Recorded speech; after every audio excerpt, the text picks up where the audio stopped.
This CBS News special report is part of our continuing coverage of America at War.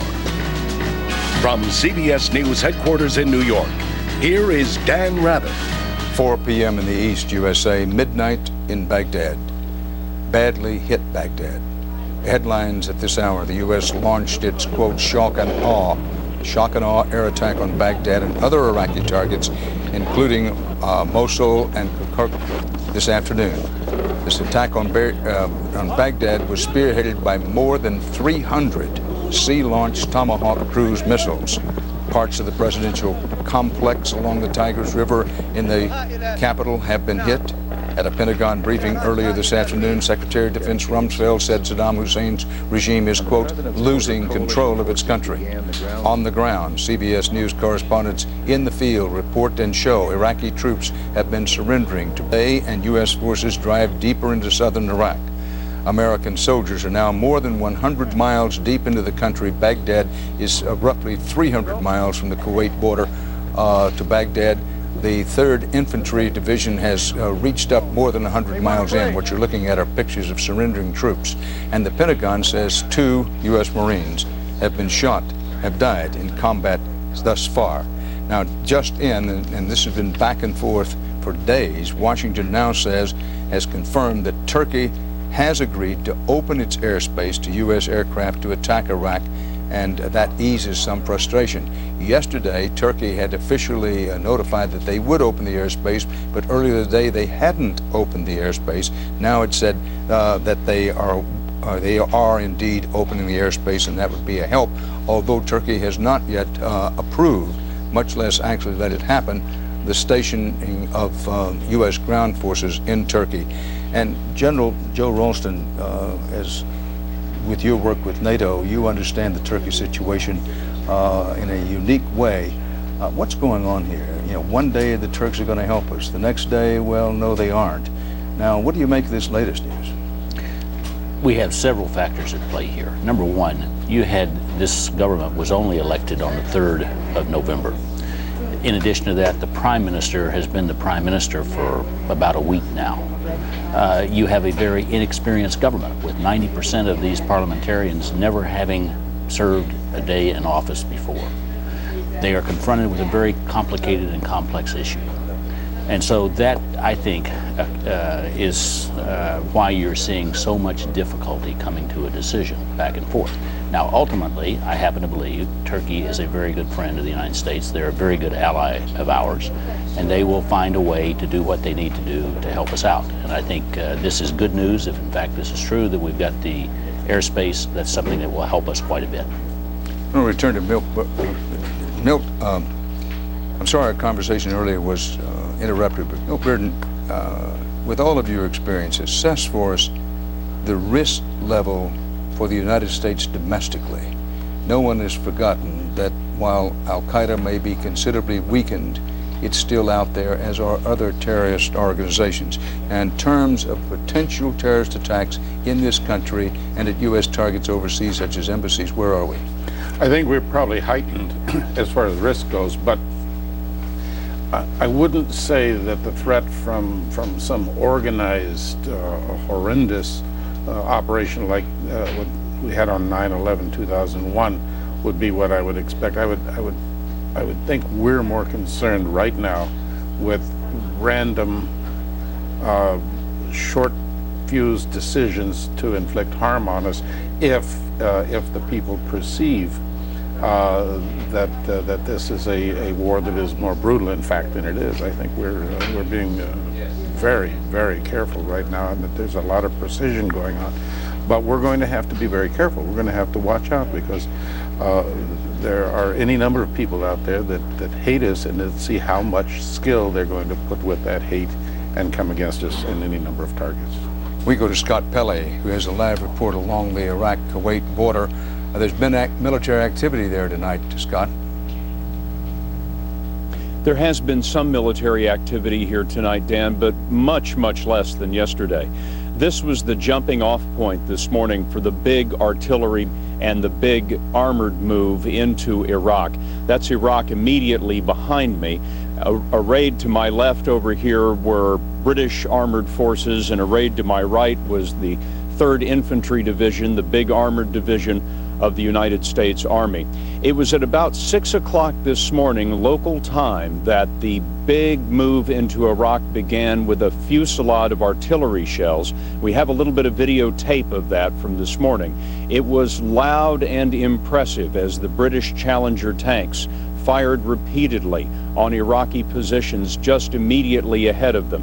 Then big American multiple launch rocket systems ignited, sending rockets arcing through the sky, over our heads, across the border, and into the Iraqi defensive positions here. Then, shortly after that, the tanks began to move, and they moved very, very quickly under the cover of U.S. Marine Corps Cobra attack helicopters. The headline of the first 18 hours of the armored assault is simply this, Dan. It has gone extremely smoothly.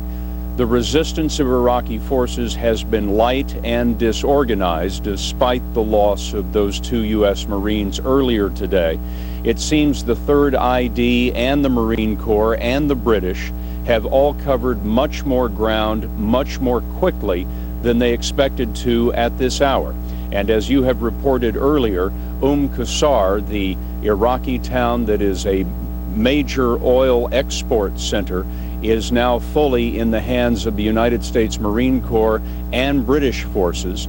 And as they are going ahead tonight, the 3rd Infantry Division is pushing up through the Euphrates Valley. And as I said, they're covering a lot more ground much more quickly than they had dared hope. Dan? Scott, and I know that you agree with this, we do not believe that the 3rd Infantry is actually in the Tigris-Euphrates Valley yet, that they're still operating just west of that along the Euphrates River. It may or may not turn out to be important because the plan all along has been at some point to have them cross over. We can go to our map here and help our viewers understand this. At some point, the 3rd Infantry Division was expected to cross over the Euphrates River in roughly this vicinity. They don't have to cross the Euphrates. They can stay west of it and still get to Baghdad, of course, but the plan has been at one point or another to get them across the Euphrates, either by existing bridges or, if necessary, with their own equipment into this valley, because this was the desired route for them. But our best information is they're still west of the Euphrates. Now, Scott, coming back to you, you've said things have gone very well, and from every indication they have indeed, but is there any surprise or not that the advance is still operating within 100+ miles of the Iraqi-Kuwait border? Another way of saying, fast as it has gone, is there any indication it hasn't gone quite as fast as the U.S. military commanders would have considered ideal? Well, they are being cautious, Dan. That is clear. We were watching the British forces earlier today advancing in stages, essentially. The British Challenger tanks and Warrior fighting vehicles would sprint ahead at what looked like 30, 40 miles an hour through the desert, and then they would stop. And the supply train would catch up behind them, and then they would sprint ahead again. So they are being cautious.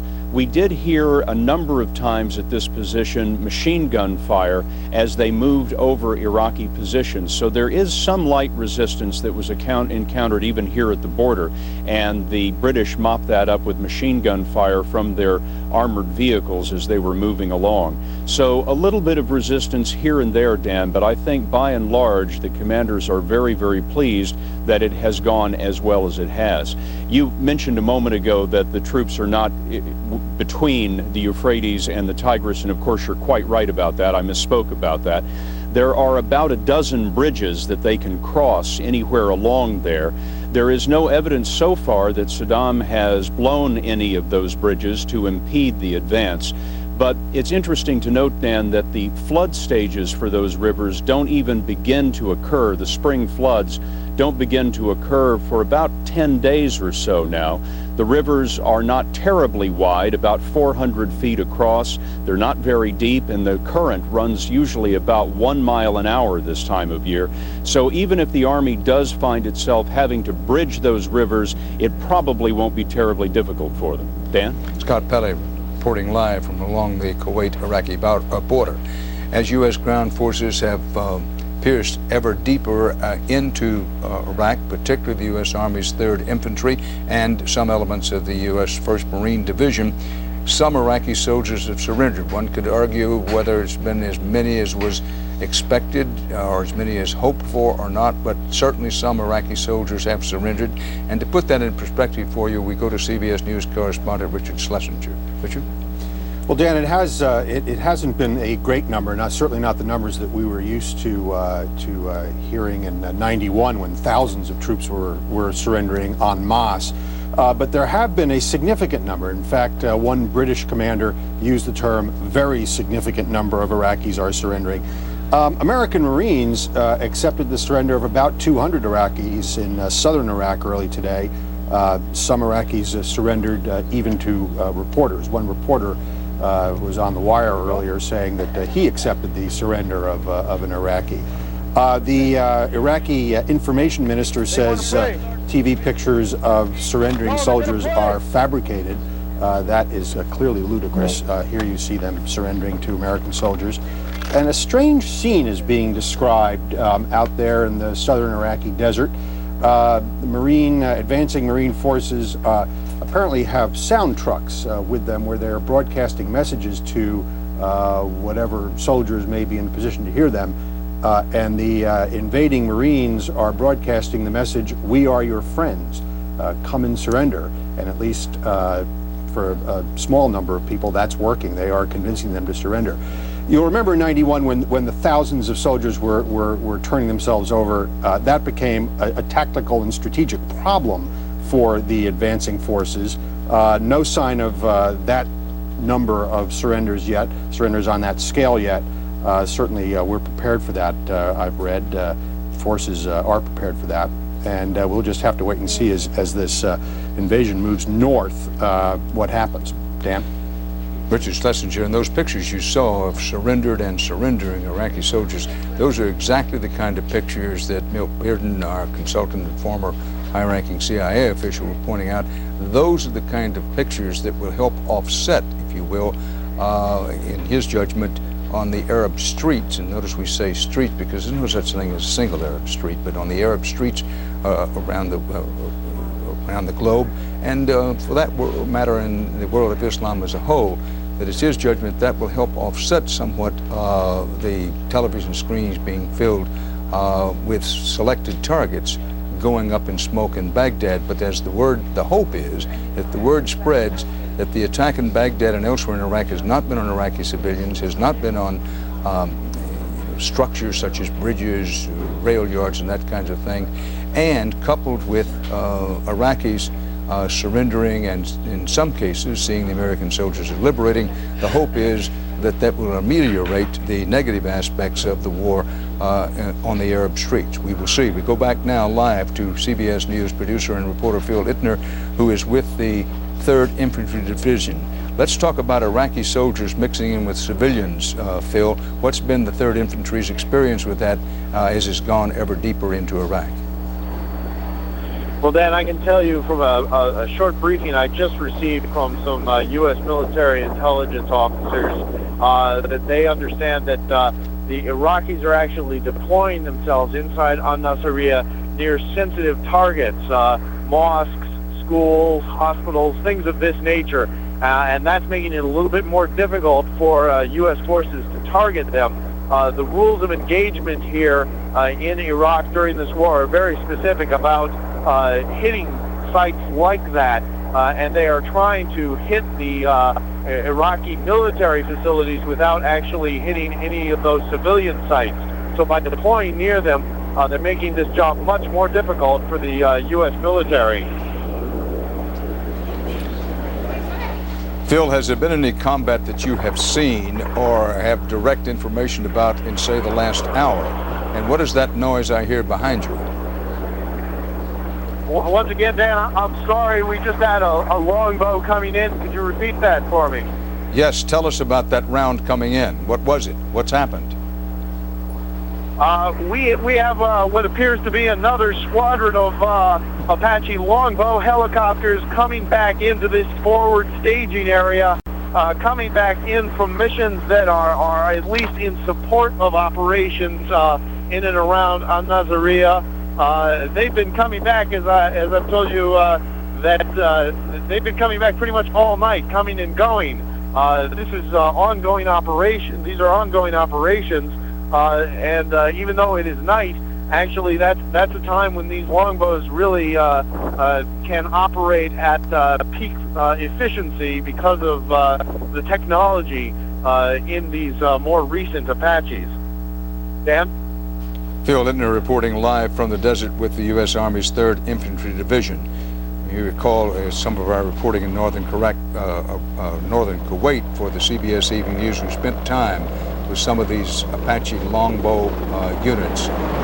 There are at least two people in the Apache longbows. It's the pilot who sets up high, and then the gunner, if you will, who sets below him, although either man can fly the helicopter and either man can fire the long reach out and multiple tank-killing weapons that this helicopter has. And to bring you up to date, Phil Littner reports with the 3rd Infantry Division near Al-Nasiriyah on the west side of the Euphrates River. They have not crossed it yet into the Tigris-Euphrates River Valley. A battle in the desert. The 3rd Infantry Division has met some Republican Guard units. Very few of any surrenders in that particular area. The section around Al-Naziriyah, they are, quote, not rolling over. Republican Guard reinforcements arrived and were, in effect, telling the local units not to surrender.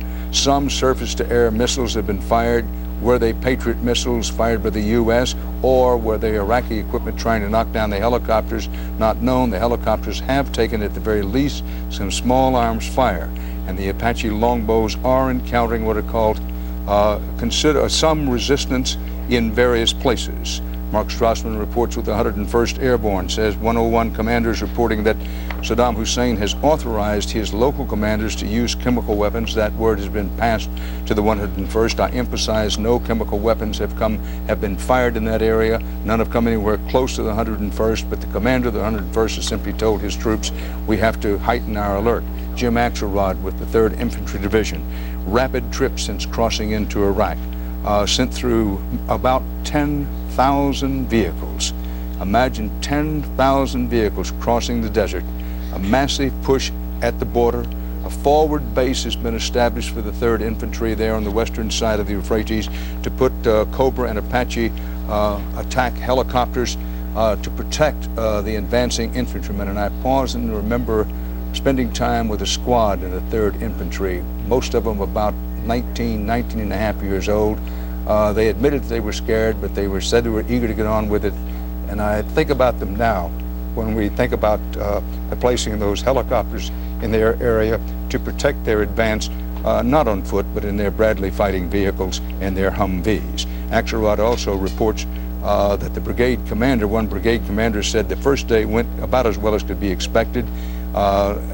Little resistance, but there was some. One of the two other brigades of the 3rd Infantry had a tank battle, but we don't know the full dimensions of that tank battle. Lots of dust in the area, but the Apache tank-killing helicopters were in action around that tank battle, whatever size it happened to be.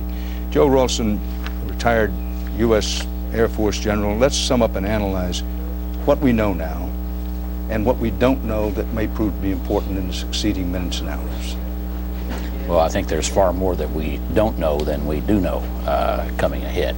But what we do know is that, number one, we've had the intense bombing campaign on Baghdad. I think it was very precise. I think it was aimed at command and control centers, trying to disrupt his ability to control his forces. We will see much more of that as we go on into the future. I think we have seen that for the most part in the ground advance, both with the Marines, with the 3rd Infantry Division, with the UK forces, they've been quite successful so far. The idea that we have the southern oil fields under our control, I think, is a primary objective. The idea that we have got the western bases to prevent Scud missiles from being fired into Israel is a major objective. Now, what we don't know is what's really going on inside this military and this government and command and control, and who is in charge, and all of those are the unknown unknowns. that we've got that's going to be in the hours and weeks and days ahead. General Ralston, thanks. We go now to San Francisco and John Blackstone. There continue to be some anti-war demonstrations across the country. The largest have been in San Francisco. As we go to John Blackstone, let's report for accuracy that since the start of the war, the overwhelming majority of the American public has swung in behind support for the troops. And John Blackstone, on that note, let us have you tell us what's going on in San Francisco. Well, here in San Francisco, Dan, now city officials and police are bracing themselves to see if these new pictures from Baghdad, the heavy bombing in Baghdad today, brings out more demonstrators into the streets this afternoon. Police have vowed to do everything they can to prevent the kind of anarchy that resulted in some 1,400 arrests here yesterday. Now, so far today, there have been nowhere near the number of protesters that came out yesterday, bringing chaos to the streets. Today, demonstrators have been in much smaller groups, perhaps 100 or 200. Police have moved in quickly in large numbers and made arrests at the first sign of civil disobedience when protesters tried to block the headquarters of the big government contractor, the Bechtel Corporation. Police made dozens of arrests almost immediately. Police said the 1,400 arrests yesterday was the highest number of arrests ever in a single day in San Francisco. And while San Francisco seems to be at the epicenter of these anti-war demonstrations, protests of some size have happened in other cities across the country. Today there have been small protests in Washington, D.C., in Baltimore, in Chicago, in Minneapolis. Some 200 people marched on the federal courthouse, some carrying a giant coffin. Now here in San Francisco, protesters have made a target of the very busy Oakland-San Francisco Bay Bridge, and it's expected this could be a target this afternoon if more protesters come out. So far today, it has been relatively quiet, relatively compared to what happened yesterday. Dan? John Blackstone in San Francisco, thanks. Let's take a step back from the war in Iraq to take a look at the overall war on terror. And for that, we go to CBS News correspondent Jim Stewart in Washington. Jim? Well, Dan, while the air and ground strikes are unfolding in Iraq, U.S. officials here are working hard to convey that the war against terrorism is still just as intense as before.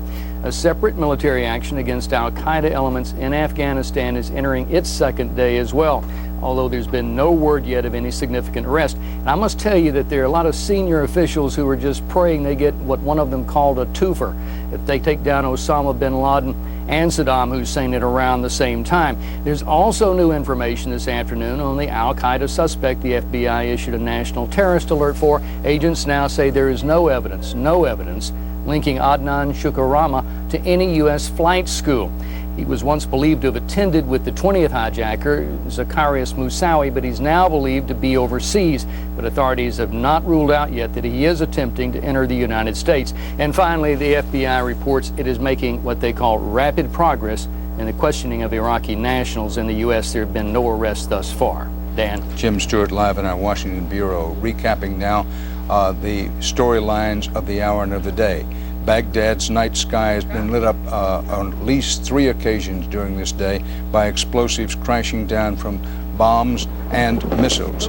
This major, no other way to say it, major air attack has left many buildings on fire in the Iraqi capital, but the U.S. Defense Department continues to say that specific targets, not infrastructure, not civilian targets, have been hit, and independent reporting, including from our Sky correspondent Dave Chater, who helps us on the scene, he confirms that in the main. Senior officers say the Navy launched about 320 Tomahawk cruise missiles on Iraq from ships in the Persian Gulf and the Red Sea. Aircraft were heard over Baghdad for the first time since the start of the U.S.-led attack. That is, actual aircraft were heard, indicating that some target-based planes may have been involved. A target in the southern part of Iraq has been hit, sending huge black clouds of smoke into the sky. A major oil refinery is located just south of Baghdad, and that may have been hit in today's attack, along with some other targets. The chairman of the Military Joint Chiefs of Staff said in Washington, General Richard Myers, more than 1,000 air raids have been flown so far today over Iraq, not all of those over Baghdad. You're watching CBS News, continuing coverage of America at war.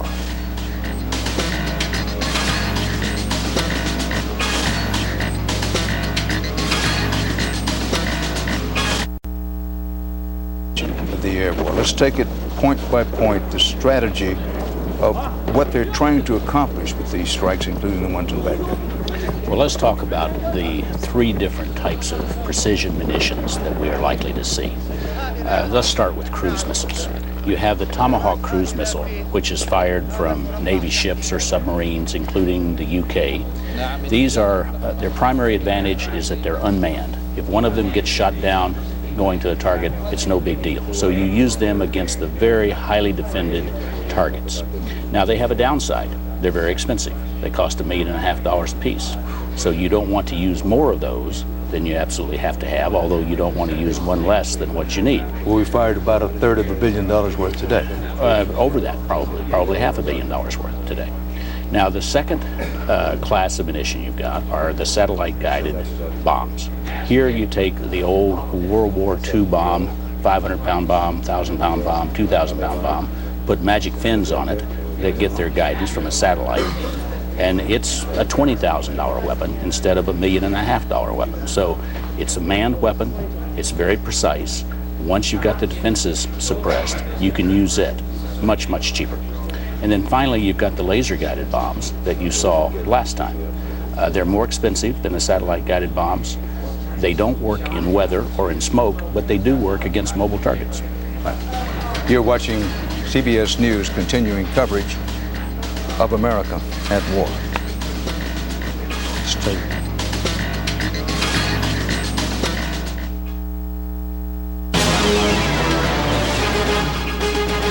This CBS News special report is part of our continuing coverage of America at War. From CBS News headquarters in New York, here is Dan Rabbitt. And from CBS News World headquarters, here are some of the things you need to know about the war. A campaign of, quote, shock and awe, as the Defense Department calls it, is underway against Iraq. It's not the ultimate all-out air campaign, but it's big, it's huge, some would say humongous. The U.S. launched hundreds of cruise missile strikes, over 300, and bomber attacks against northern Iraq today and Baghdad and other targets in Iraq. Reports indicate the launch from ships in the Red Sea and from that matter, the Persian Gulf, lasted continuously for at least 2 hours. Now, the northern Iraq attacks came off the ships in the Red Sea. The precision bombardment slammed command centers in Baghdad, also targeted the cities of Tikrit, Kirkuk, and Mosul, hitting Saddam Hussein's palaces and some of his most important Republican Guard units around Baghdad. U.S. officials say they are still not sure about the fate of the Iraqi leader, Saddam Hussein, and his two sons. They were shown on Iraqi television today, but the question is, was that some canned, prearranged tape? Question mark, unknown. President Bush left the White House today, went up to Camp David to spend the weekend. There are other developments. A target on the southern part of Baghdad was hit, sending huge black clouds of smoke into the sky. There is a major oil refinery in that area located just south of Baghdad, along with some military installations. And while we can't say specifically if that was hit just south of Baghdad today or in the southern edges of the city, it does appear that it may have been. And the chairman of the Military Joint Chiefs, General Richard Myers, says more than 1,000 raids have been flown over Iraq today so far. And U.S. and British ground forces, including some U.S. Marines, U.S. Army forces, and British ground forces, have gone more than 100 miles into Iraq from the Kuwaiti border. Keep in mind that Baghdad is some 300 miles plus. So they've gone about a third of the way to Baghdad. They've run into some battles in the desert. At what proportion we don't know, but we know that elements of the 3rd Infantry have sent into battle on several occasions their best tank-killing helicopter equipment, the Apache longbows. The longbows have been fired on with at least small arms fire and what are described as some air-to-ground missilery. The 3rd Infantry Division is still to the west of the Euphrates River, has not yet crossed the river into the Tigris-Euphrates Valley, which is one of the things they intended to do when they left Kuwait. We'll see whether or not they do that. Mark Strassman is in Kuwait with the 101st Airborne, the commanders of the 101st with him. Mark?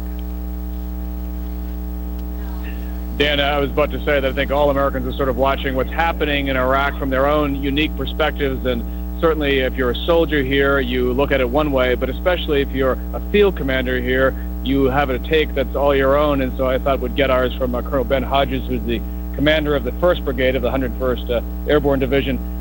You'll very likely be part of the second wave going into Iraq. So first of all, what are your impressions of today and how it's gone and what it means for you?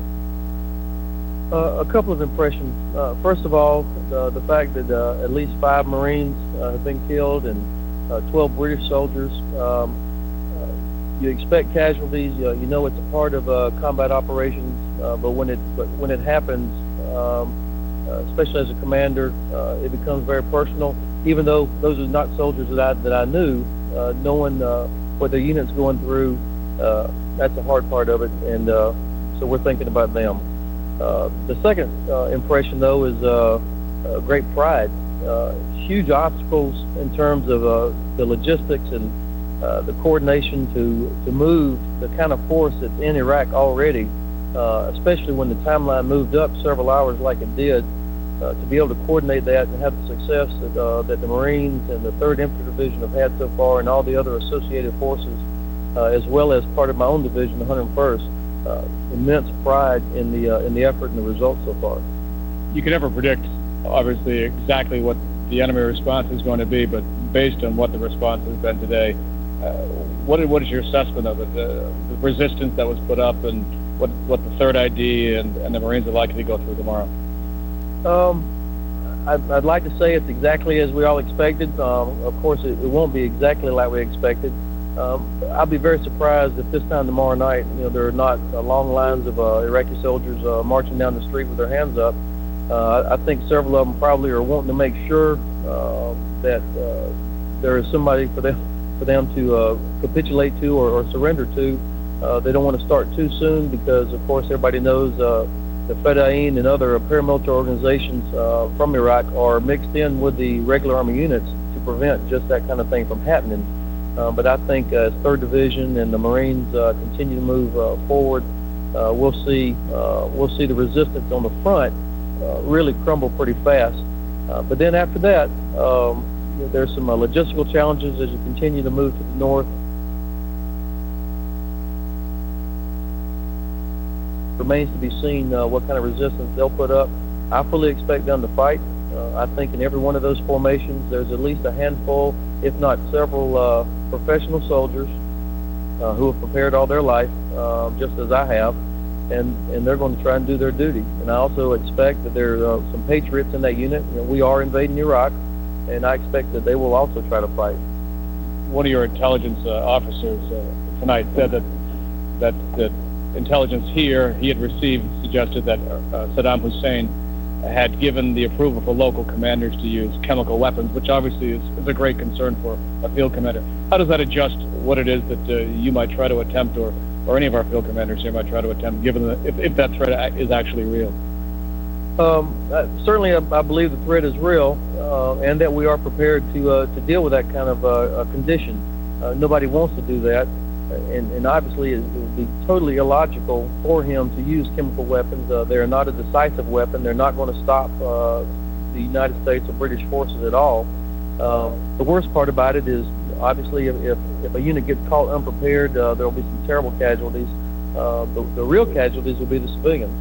Colonel Hodges, thank you so much. So, Dan, Colonel Hodges will be part of the second wave, likely heading up to Iraq in the next couple of days. Back to you. Mark Schrossman with the 101st Airborne talking to one of their brigade commanders with a reminder that what the United States is trying to do, and so far has successfully done in Iraq, but it's a long way from being over, is fight a lighter, faster, smarter campaign for waging war. We go now to Richard Schlesinger, CBS News correspondent with retired U.S. Army General Buck Kernan, to give us an analysis of the ground campaign so far. Yeah, Richard? Dan, you'll remember earlier in the afternoon at the Defense Department briefing, General Myers, the chairman of the Joint Chiefs of Staff, said that they had advanced about 100 miles in less than 24 hours. General Kernan, you used to command men in battle. Is that a surprising pace? It's a fast pace, but not surprising by any means at all. Because it struck me as somebody who's never had stars on his epaulets, if you will, that is a very fast pace. But these days, you're shrugging that off. You've got equipment now that can move 45 to 60 miles an hour. A lot of it's going to be driven by the situation that they experience on the battlefield. If the enemy doesn't resist very much and the commanders want to press it, they can move a lot faster. So this doesn't surprise me. They're going to maintain all-around security. They're going to hit their March objectives based on the needs of the commander and the and support of the overall operational plan. It just seems in historical terms, I mean, World War II, it seems, moved a lot slower, obviously. Korea moved a lot slower. Different equipment, different conditions. With a faster pace, what's the challenge for the commander? Well, let's just look at the complexity of this. This is a very comprehensive, integrated, multinational operation. We've already talked about the air campaign. You've got a very precise air campaign going in against Baghdad. You've got ground forces coming in and out of Kuwait. The British, the 1st Marine Expeditionary Force, the 3rd Infantry Division, which we've been talking about, moving very aggressively from the southeast to the northwest. They've already secured Basra. Now, they may not go into Basra, but they may go around it, but they'll secure it. The 3rd Infantry Division. There's all this men, all this material moving up. Right. Let me just ask if you can take a look at some pictures here that we have of exactly what's involved here, the amount of equipment. You look at this line of armor, moving even in these pictures quite fast. What are the logistical challenges in keeping up with all that and moving all that equipment that fast across the desert? Extraordinary logistic challenges, but these people are well trained and they plan. What are those challenges? Well, just the lines of communication, keeping all the supplies going, anticipating when you're going to need to refuel and rearm, make sure that you can keep the force fed and watered. And you see the videotape, you see everything from main battle tanks to Bradley fighting vehicles to tankers, the things that keep fuel in there, to artillery pieces. You heard Ben Hodges talking about his challenges. He's got the 101st with 300 helicopters and thousands of vehicles.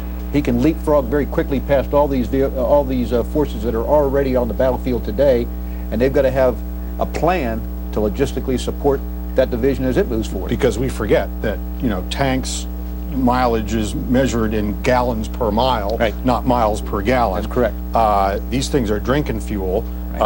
Soldiers need water, soldiers need food, soldiers need equipment. So, I mean, if you're moving 100 miles a day, who are the guys who are keeping up with all this stuff? Your logisticians, your truckers, your fuelers, your water personnel, the people who feed and supply the force. Very, very professional combat support and combat service support organizations out there that make this happen. You know, it's not just tactics.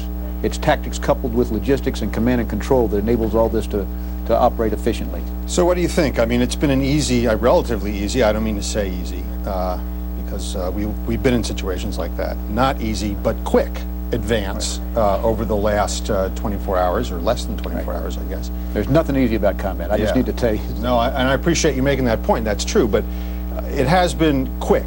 We're up to sort of around here. Very quickly, General, what do you expect north of here? I think they'll continue to press as fast as they need to, maintaining all-around security. They'll basically put a noose around Baghdad and start to close in on the objectives that have been assigned to them in the capital city. Okay, General, thank you very much. Dan? Richard Schlesinger with retired General Buck Curdan, and a reminder that war is cruel and there's no way to dress it up.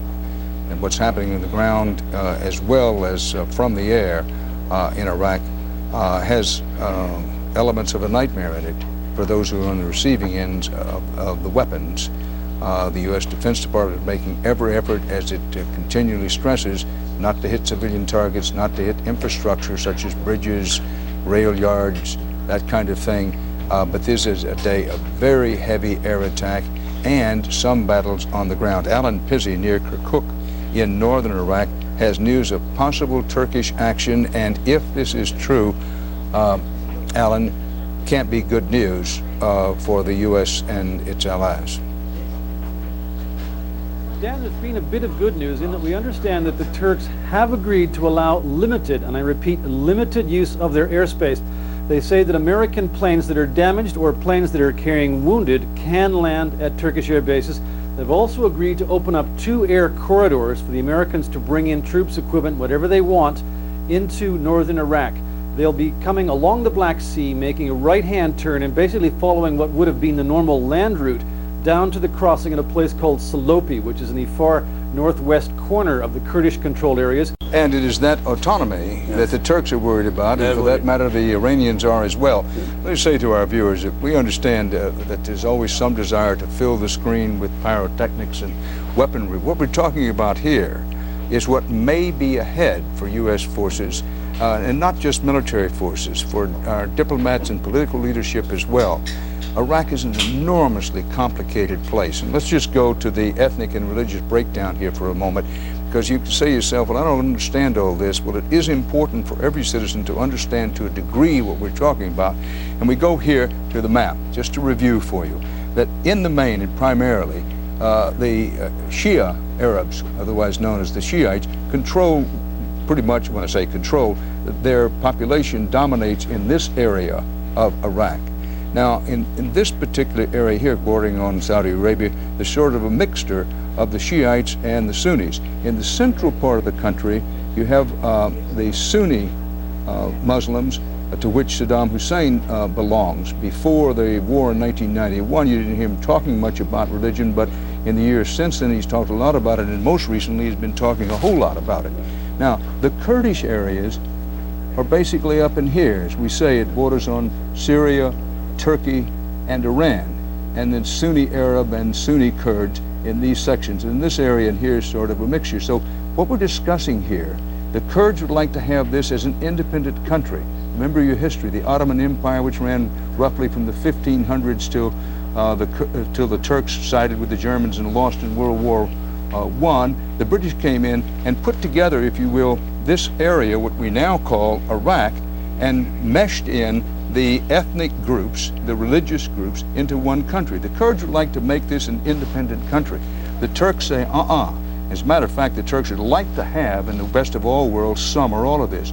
The Iranians all say, we don't want that to happen either. A lot of oil up here. So that's the background. Now, General Austin, I quite agree with you. You can't cover this subject in sound bites or a few sentences. But I want to get back to one important consideration. In the current situation, what are the chances that U.S. troops are going to have to be put up there to keep the Kurds and the Turks and what's left of Saddam Hussein's Iraq regime separated? My personal opinion is that we need U.S. troops in northern Iraq because they will be respected by the Kurds, they will be respected by the Turks, and they will be respected by the Iraqis. And so I think a mere American troop presence there will in fact bring some stability to this part of the world. General Austin, there have been some reports over the last 36 to 48 hours of, quote, U.S. airborne units up in that part of Iraq, up near in the Kirkuk and Mosul area. Would that have been some kind of special operation that might secure an airstrip or two? Because I haven't heard of the 173rd Airborne, certainly not the 101st or the 82nd being in there. Well, I think it's entirely possible that you would want to get an airfield up there. And with the Turkish approval of the use of the airspace, now it becomes relatively easy for the 173rd to come through Turkey, land at a base up there, for example. That would make a lot of sense. I don't know if that's what General Franks is going to want to do or not. He has to look at the options that he's got available, but that certainly is an option that he could use. This just in from Ankara, Turkey, and on point, Turkey said today its troops would enter northern Iraq, quote, to prevent an influx of refugees from coming across its borders. Now, Fuad Ajami, that's certainly, if it's what they intend to do, legitimate. They don't want a tide of refugees sweeping into Turkey. From the Turks' point of view, they already have enough Kurds in their country. Right, but I don't think it's just about refugees. I think it's a political claim, not so much a territorial claim. It's just reining in the Kurds, telling the Kurds that a new day has dawned and that your expectations and your claim, now the Kurds are saying that Kirkuk is their Jerusalem. This has now entered the lexicon, that the city of Kirkuk is their Jerusalem.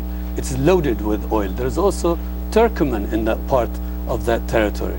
Now, the Turks generally, historically, have been very dubious about being affiliated and being too close to the external Turks outside Turkey, but this is the stew we are dealing with. Excuse me, Fuad, we're watching CBS News continuing coverage of America at war.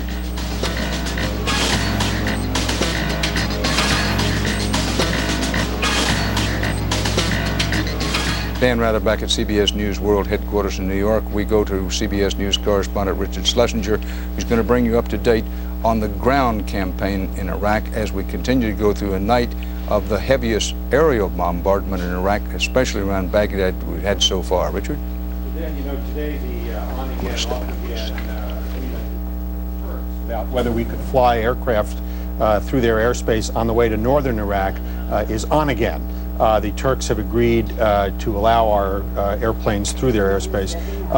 General Kernan, you know, you're very familiar with this part of the world. How important is that agreement?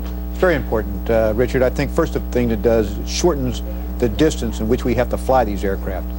It also allows us to position tanker support that refuel these aircraft over Turkey. We're talking about airborne tankers. Airborne tankers, flying gas stations that allow things like the F-15s, the F-117s, or whatever to come in, be aerial refueled, take on a full load of gas before they go into the objective area. This allows them to spend more time in the objective area, allows them to be much more precise, and it also, should a target of opportunity emerge, they've got sufficient fuel on board to be able to attack that target and then come back. And of course, it gives them also a safe haven to go back to. Well, what sorts of aircraft would you expect, in addition to these airborne tankers, what sorts of fighter aircraft or attack aircraft would you expect us to be flying through that airspace? Well, the full array of bombers. You got everything from the B-1, the B-2, the B-52s, the F-15s, ultimately the F-16s, and as we get into the close fight, A-10s, which are going to help the ground forces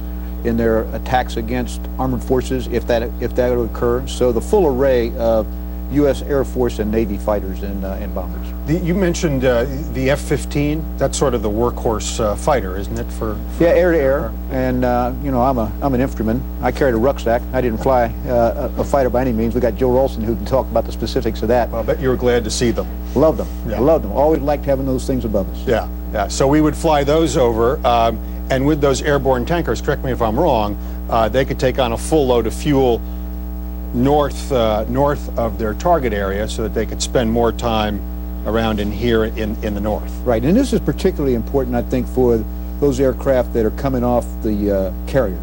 They're coming off those carriers. They need a drink of fuel. They're going to get it in Turkey now and be able to proceed on to their objective areas. So you always have sufficient quantities of fuel on board for the pilot to have an awful lot more flexibility than he has if he just launches with the fuel that he has on board the aircraft from the carrier. Talk to me briefly about the strategic significance of this area, of the northern part of Iraq. We've been hearing a lot about the southern advance. Right. What's going on in the north? Of course, you got the oil fields up here. We've already talked a little bit about those oil fields. You've got them in the southeast portion of Iraq and also up in here in the northwest. Very important. It's the very foundation of the economic stability for Iraq. You've got Tikrit, which is Saddam Hussein's tribal headquarters, so to speak. You've got Kurds up here right now. We've been protecting them with the Northern Fly Zone for quite some time. So this is a very strategic area, and of course we'd like to open up a northern front. We'd like to come in both air and ground and in a pincer move against the Iraqi forces. Part of the agreement was that the Turks would not move into this area, into northern Iraq. Why is that important? Well, the northern front, where we want to have, is not between the Turks and the Kurds. The Kurds are very suspicious of the Turks, so we would like to have them stay on their side. We've guaranteed the security of this area, the United States and its allies, and right now, if we'd like to see Turkey stay inside its sovereign domain and not come in, because the Kurds are suspicious of them. We don't need a war within a war. That's right. Enough war to go around. That's right. General Kernan, thanks very much. Once again, always a pleasure. Dan? Thank you very much, Richard Schlesinger. As we near the 5 p.m. mark on the Eastern time zone of the United States, things are quiet in Baghdad for a change. There is a lull, if you want to call it that, in the attacks on Baghdad, which were very strong today. Well over 300 Tomahawk cruise missiles hitting Baghdad alone. And you're watching CBS News, continuing coverage of America at war. Now, live, this is a special edition of CBS 4 News, America at War.